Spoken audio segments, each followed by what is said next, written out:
Oke, Bismillahirrahmanirrahim.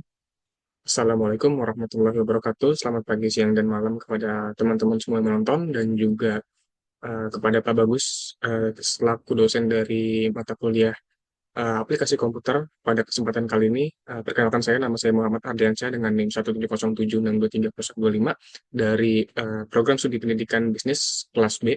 Dan pada kesempatan kali ini saya akan melakukan pengerjaan studi kasus yang telah diberikan sebelumnya, yaitu tentang penggunaan Power Query. Pertama, kita bacakan dulu latar belakang studi kasusnya, yaitu PT Solusi Respons adalah sebuah perusahaan yang bergerak di bidang layanan pelanggan. Selama semester pertama tahun 2025, mereka mengalami peningkatan volume panggilan yang signifikan dan ingin melakukan evaluasi terhadap performa para agent call center mereka. Namun, karena keterbatasan sistem laporan, data panggilan masuk terbagi dalam 6 file, masing-masing mewakili bulan Januari hingga Juni tahun 2025. Karyawan magang yang baru masuk, yaitu saya sendiri, diminta oleh supervisor untuk menyatukan dan menganalisis data ini menggunakan Power Query pada Microsoft Excel. Nah, adapun yang diminta oleh saya itu adalah pertama, eh, saya diminta untuk menggunakan pivot untuk mencari dan menunjuk satu agen terbaik dan tiga agen terburuk untuk diberikan reward dan punishment. Lalu setelah itu saya harus membuat visualisasi sederhana berupa bar chart untuk membandingkan rasio resolve antara agent yang mana ini dapat diambil dari pivot yang sebelumnya sudah saya buat. Oke, mungkin data setnya sudah saya download dari Google Drive-nya, mungkin langsung saya eksekusi di Excel. Hal pertama yang saya lakukan adalah saya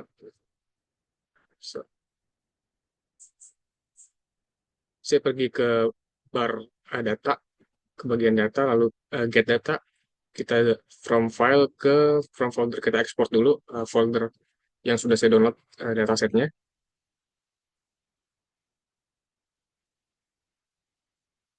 Masih loading. Oke. Tadi saya simpan di download. Ini dia data call center yang sudah saya download tadi. Saya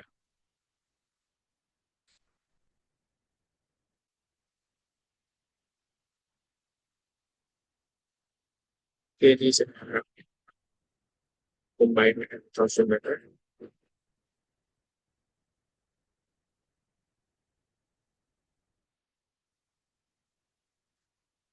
Sip. Oke,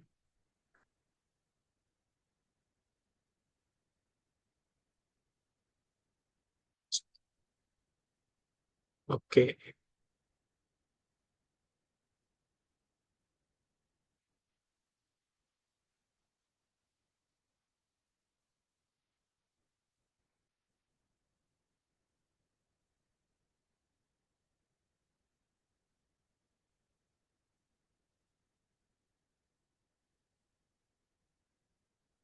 Ini dia query settingnya. Jadi di sini ada 1, 2, 3, 4, 5, 6, 7 ya.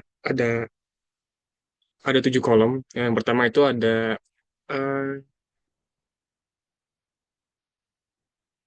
ada call ID. Call ID ini adalah sebuah ID unik dari setiap panggilan. Terus ada call date, yaitu waktu dan tanggal panggilan terjadi.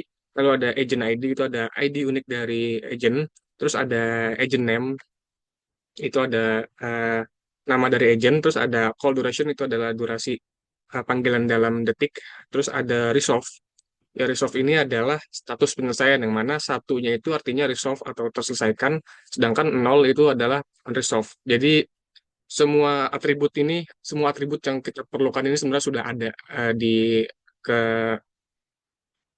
di keenam kolom ini, sehingga tidak perlu kita tambahkan kolom lainnya, maka bisa langsung kita close and load untuk kembali ke Excel.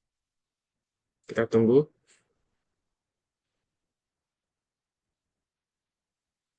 Oke, masih proses. Oke, ini kita dapatkan 6 kolom yang tadi. Lalu untuk melihat rasio resolve-nya, kita perlu jumlah panggilan dulu. Kita buat kolom baru dengan nama jumlah call, ya, jumlah call. Ini dia. Jumlah call ini kita dapatkan Dengan rumus,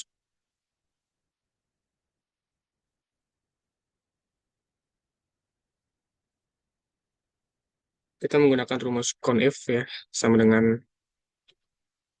conif. Lalu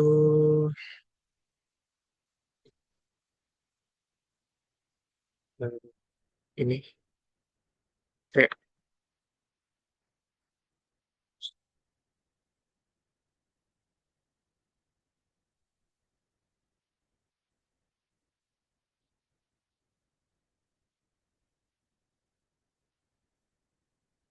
ya ini dia jumlah call sudah kita dapatkan.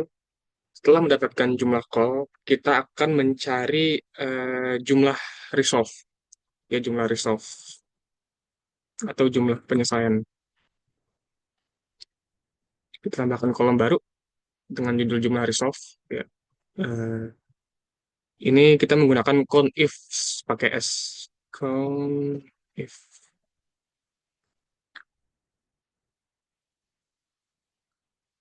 Oke,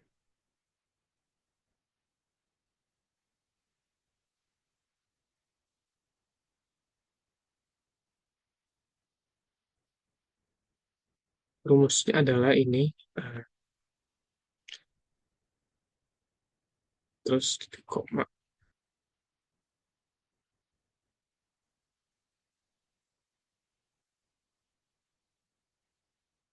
Terus ini G. Koma.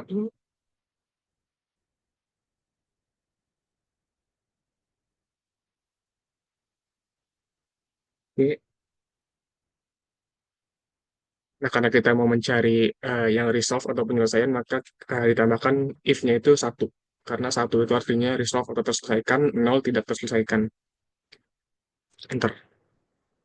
Nah, dari sini kita dapatkan jumlah resolve. Jadi, misal pada agen I, ya pada agen I, itu jumlah panggilannya adalah 913. Berarti jumlah resolve yang kita dapatkan 686. Berarti jumlah unresolved-nya atau tidak terselesaikan, nah itu selisih dari 913 dikurang 686.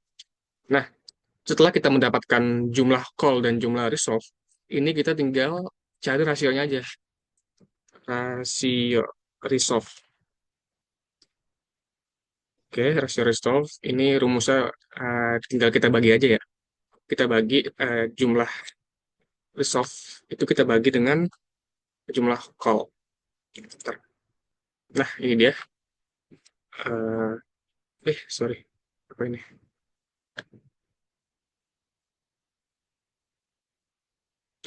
Ini dia. Kita ganti ke presentasi aja. Mungkin desimalnya kita tambahkan biar lebih tahu detailnya. Dua, dua desimal. Nah, ini kan kita udah dapat rasio resolve, rasio penyelesaiannya, berarti kita sekarang menggunakan pivot table. Kita Control A,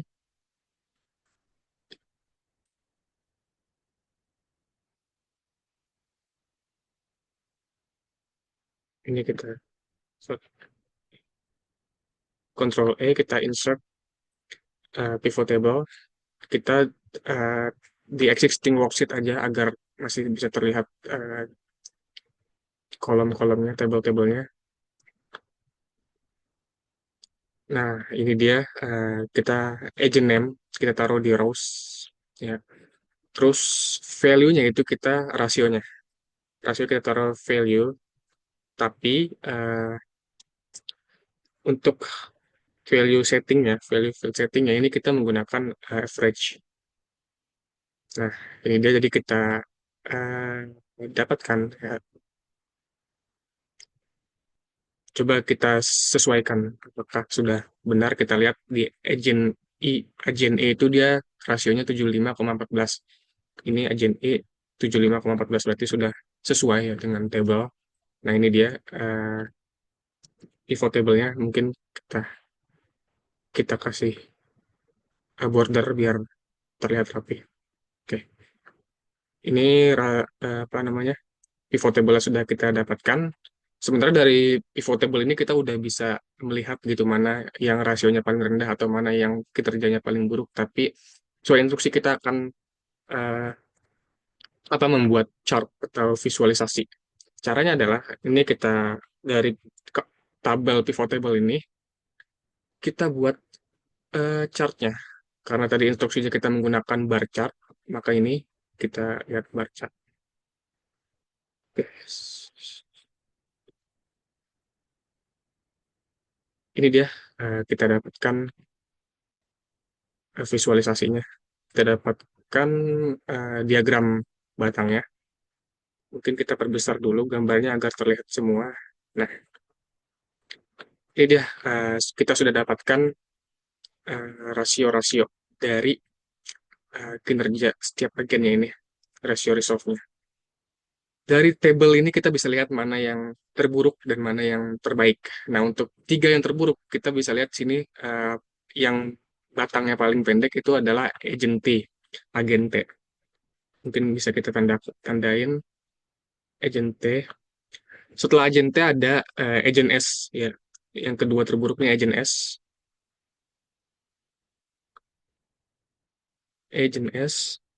Terus yang ketiga terburuk itu ada ini selisihnya cukup tipis ya. Jadi kita harus teliti.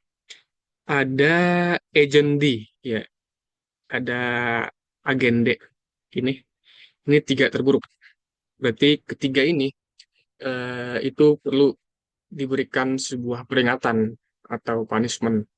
Nah, sekarang kita cari yang terbaik. Nah, dari sini aja sebenarnya udah kelihatan nih, yang terbaik itu antara agen B, kalau nggak agen C. Selisihnya sangat tipis. Tapi kita lihat ini, ternyata agen B ini, dia lebih besar sekian, koma sekian persen. Kalau agen C kan 95,34%, agen B 95,57%. Makanya tadi desimalnya kita buat jadi dua di belakang koma agar lebih lebih detail saja. Jadi dari sini kita lihat ternyata agen B ini yang paling tinggi rasio resolvable-nya. Jadi pantas untuk diberikan reward atau hadiah. Nah, jadi seperti itu teman-teman dan Pak Bagus yang menonton video ini.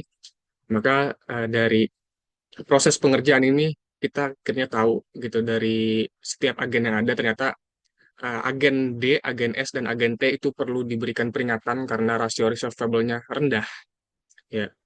Sedangkan agen B itu perlu dikasih reward karena rasio resolvable-nya itu paling tinggi. Jadi seperti itu. Dan ini bisa dilihat diagramnya untuk mempermudah visualisasi kita dalam melihat data ini. Mungkin cukup sekian penjelasan dan simulasi pekerjaan dari saya. Lebih dan kurangnya mohon dimaafkan. Wabillahi taufiq walhidayah. Wassalamualaikum warahmatullahi wabarakatuh. Selamat malam dan salam sejahtera untuk kita semua.